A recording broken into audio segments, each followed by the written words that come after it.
पूज्य श्री साहेब जी, बुद्ध मंगलमय संत समाज, धर्म प्रेमी भक्त सज्जनों, माता बहनों, आप सबके समक्ष मुझे भी साहेब जी की ओर से आज्ञा है। कुछ मिनट विचार प्रस्तुत है।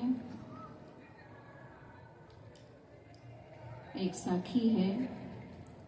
गुरु सेवा जन बंदगी, सत्संगति बैराग। गुरु सेवा जन बंदगी, सत्संगति बैराग। ये चारों जब ही मिले, पूर्ण होए भाग। हमारे जीवन में ये चार सूत्र हैं। अगर हम इनको अपने जीवन में अपना लें तो समझो हम दुनिया के सबसे सौभाग्यशाली हैं। सौभाग्यशाली तो हम ऐसे ही हैं। हमारी संतुष्टि साहब जिस पर विचार देती हैं, बैठी हैं कि हम 100% सौभाग्यशाली हैं, क्योंकि हम 100% मनुष्य जीवन में आ करके अपना आत्म कल्याण का काम कर सकते हैं। तो साहब कहते हैं इस साखी में कि हमारे जीवन में गुरु की सेवा होनी चाहिए। जब तक हमारे जीवन में गुरु की सेवा नहीं होगी तब तक हमें ज्ञान नहीं हो सकता है। हम अपने जीवन में धन क्यों कमाते हैं? नौकरी क्यों करते हैं? धन पाने के लिए। भोजन क्यों करते हैं? भूख की तृप्ति के लिए। दवाई क्यों करते हैं? कि रोग से हमें निवृत्ति हो जाए। ऐसे ही हमारे जीवन में हमें मानसिक संतोष कब मिलेगा?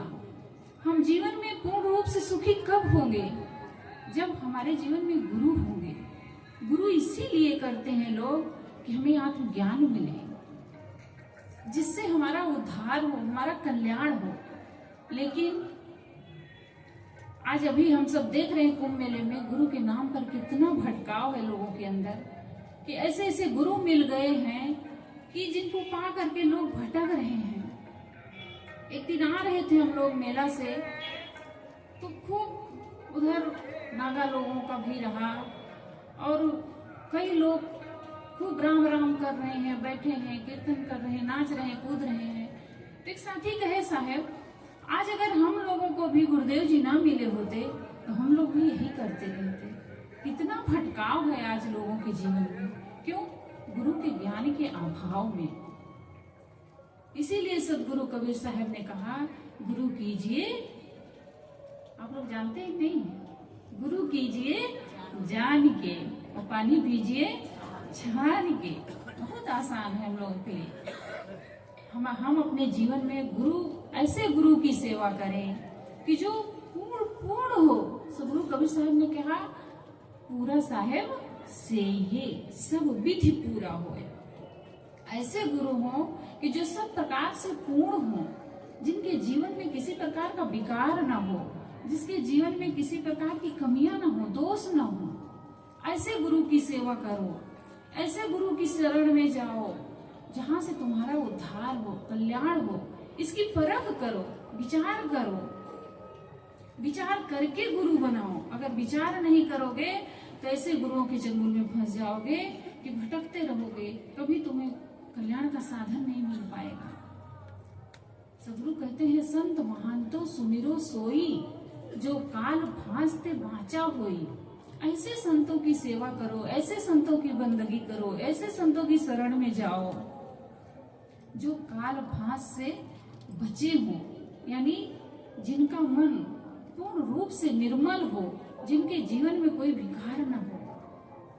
हम सब बस बिना विचार किए गुरु कर लेते हैं और फिर जीवन भर उनके पीछे भटकते रहते हैं, क्योंकि गुरु के ऊपर विचार करना भी पाप हो जाता है।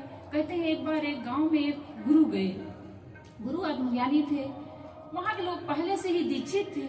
तो गांव में जो गुरु गए, आत्मज्ञानी गुरु, वो जान गए कि इन लोगों को कोई बोझ नहीं है, केवल गुरु के नाम पर श्रद्धा में लोग भटक रहे हैं। तो गुरु ने उनको कहा, गांव के लोगों को बताया, कुछ सत्संग हुआ शाम को, उनसे कहा, जब संत गुरुजन हमारे गांव में आए तो उनसे कहो, उनसे प्रश्न करो, उनसे पूछो कि मैं कौन हूँ, मेरा कर्तव्य क्या है, हमारा कल्याण कैसे होगा, हमारा उद्धार कैसे होगा, इस पर कुछ प्रश्न करना चाहिए, संत गुरुजनों से पूछना चाहिए। तो लोगों ने कहा बात तो सही है। जब उनके गुरु गांव में आए तो लोग पूछने लगे उनसे कि आप हमें बताइए हमारा उद्धार कैसे होगा, मैं कौन हूँ, जीवन क्या है, मेरे जीवन का क्या लक्ष्य है, क्या कर्तव्य है, हमें क्या करना चाहिए। अब गुरु कुछ जानते ही नहीं है तो क्या बताए। गुरु ने कहा बेटा जो तुम्हें मंत्र दीक्षा दे दिए हैं उसी को जपो, याद करो, नाम करो, जपो, बस तुम्हारा उद्धार हो जाएगा। शिष्यों ने कहा ऐसे तो हमारा उद्धार होने वाला नहीं है। गुरु ने कहा, फिर उन्होंने कहा नहीं गुरुजी कुछ तो बताइए। तो कहे कि अरे बेटा राम लक्ष्मण सीता इसी में भागवत गीता। शिष्यों ने कहा कि गुरुदेव ऐसे होने वाला नहीं है, इससे थोड़े हमारा उद्धार होगा। उन्होंने कहा देखो अगर गुरु की बातों पर विश्वास नहीं करते हो, उनमें श्रद्धा नहीं रखते हो तो फिर नरक में पड़ोगे। शिष्यों ने कहा गोस्वामी जी ने तो लिखा है रामायण में, हरे शिष्य धन शोक न हरे, सो गुरु घोर नरक में पड़े। तब उन्होंने कहा अब हमारी यहाँ चलने वाली नहीं है। तो उन्होंने कहा कि अब नहीं मानते हो अगर मेरी बातों को, लाओ मेरी दीक्षा वापस कर दो। शिष्यों ने कहा गुरुदेव ठीक है मैं आपकी दीक्षा वापस कर देता हूँ, लेकिन आप भी जो मैं आपको दक्षिणा दिया हूँ उसको आप वापस कर दीजिए। गुरु जान गए इस तो बड़ा गड़बड़ हो जाएगा।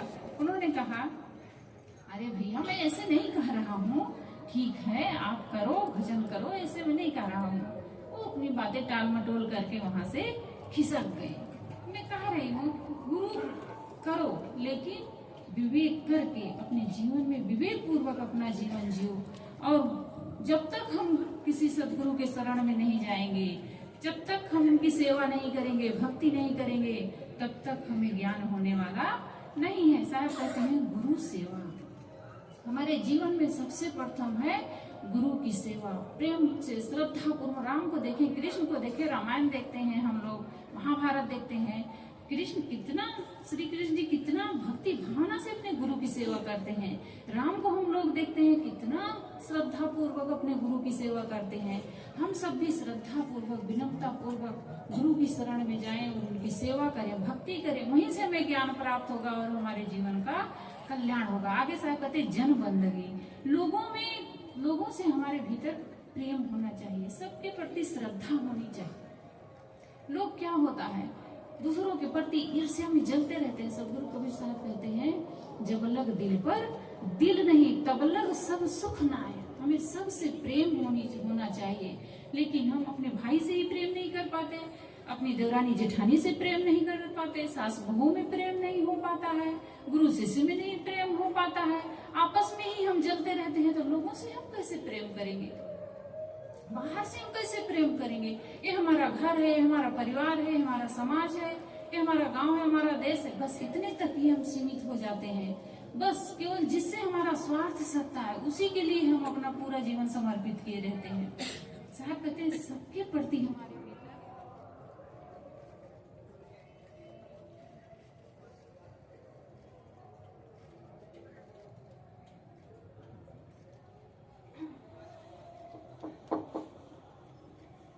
हमारे भीतर हमारे जीवन में प्रेम होना चाहिए। अगर प्रेम नहीं रहेगा तो हम भीतर भीतर जलते रहेंगे, कभी हम अपने जीवन में सुख और शांति नहीं प्राप्त कर सकते हैं। आगे साहब कहते हैं सत्संगति, हमारे जीवन में सत्संग होना चाहिए।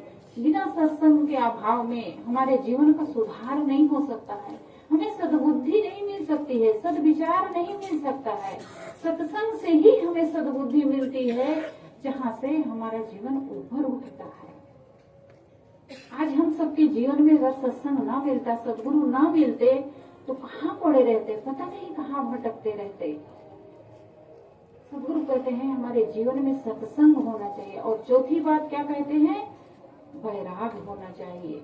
वैराग का मतलब ये नहीं है कि केवल संतों के लिए ही है वैराग, हमारे लिए नहीं है वैराग। केवल सफेद कपड़ा जो पहनते वही वैरागी होते हैं। हम सबको अपने जीवन में वैराग धारण करने की आवश्यकता है। वैराग से मतलब है कि जिन चीजों को हम जान लें कि ये चीजें गलत है, उसका हम त्याग करते हैं। जानते सब हैं लेकिन हम नहीं त्याग पाते हैं। सब जानते, कौन नहीं जानता बीड़ी पीना गलत है, कौन नहीं जानता कि ईर्ष्या करना गलत है, कौन नहीं जानता चुगली निंदा करना गलत है, कौन नहीं जानता काम क्रोध लोभ मोह करना गलत है। सब जानते हैं, लेकिन उतना हम लोग त्याग नहीं कर पाते हैं। बहुत सारे विकार है हमारे जीवन में, जिसको हम समझ लें कि हमारे लिए गलत है, उसको हम तन मन से लग के और उसका त्याग कर दें। जब तक हम त्याग नहीं करेंगे तब तक हमारे जीवन का सुधार होने वाला नहीं है।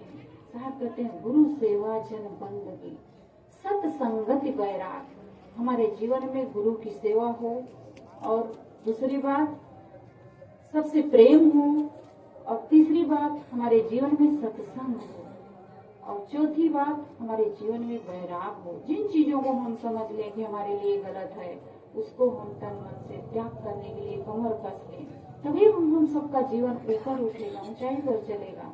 नहीं तो जहाँ के तहाँ हम सब अपने जीवन में पड़े रहेंगे। ये चारों जब ही मिले, साहब कहते जिसके जीवन में चारों मिल गए, समझो उसकी तो सौभाग्य है, तब पावत बड़ भाग।